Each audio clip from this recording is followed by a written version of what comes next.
കനത്ത ചൂടിന് ആശ്വാസമായി ഒടുവിൽ വേനൽ മഴയെത്തി.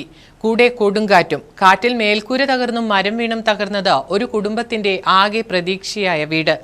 മൈലമ്പാടി ലക്ഷ്യം വീട് കോളനിയിലെ ചാത്തോളി ഹനീഫയ്ക്ക് ഇനി അടച്ചുറപ്പുള്ള വീട്ടിൽ കഴിയാൻ അധികൃതർ കനിയണം.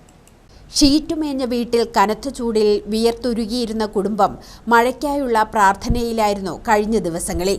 എന്നാൽ ആശ്വാസമായി എത്തിയ മഴ തുടങ്ങി അല്പസമയത്തിനകം എത്തിയ കാറ്റിൽ ഭീകര ശബ്ദത്തോടെ ഇരുമ്പു പൈപ്പും ഷീറ്റും ഉൾപ്പെടെ പറന്നുപോയി.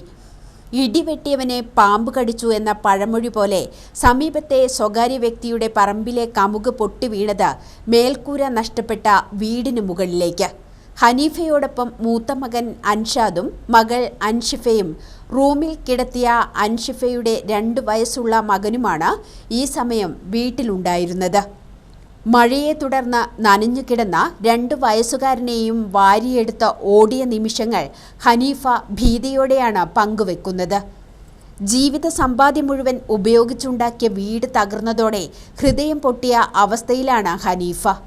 ഈ റൂമിലായിരുന്നു കുട്ടി കിടന്നായിരുന്നേ, ഉറങ്ങിയായിരുന്നു. അപ്പോൾ ഞങ്ങളെന്താക്കി, കാറ്റടിച്ചപ്പോൾ ചെക്കൻ പോയി വാതിൽ അടച്ചപ്പോൾ വാതിൽ തള്ളിയാണ്ട് പോയിട്ട് ഷീറ്റ് മൊത്തം പാറിയാണ്ട് പാറി അങ്ങ് പോയി. അത് കഴിഞ്ഞപ്പോൾ അതിൻ്റെ വേക്കിൽ മൊത്തം കഴുകും വന്ന് വീണിട്ട് വീട് കംപ്ലീറ്റ് ഇതായിപ്പോയി. മൊത്തം നനഞ്ഞ് മൊത്തം ചളികളിയായിപ്പോയി. കുട്ടീനെ വാരി പിടിച്ച് ഞങ്ങൾ ഇങ്ങോട്ട് കൊണ്ടുവന്ന് കുട്ടി പേടിച്ചു പോയി കരഞ്ഞിട്ട്. വീശിയടിച്ച കാറ്റിൽ സമീപത്തെ ഹംസയുടെയും ഏളാട്ടുവളപ്പിൽ കരുണാകരൻ്റെയും വീടിന് വലിയ നാശനഷ്ടമാണ് ഉണ്ടായിട്ടുള്ളത്.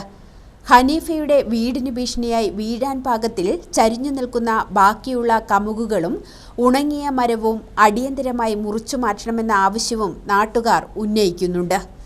News bureau, Meenangadi.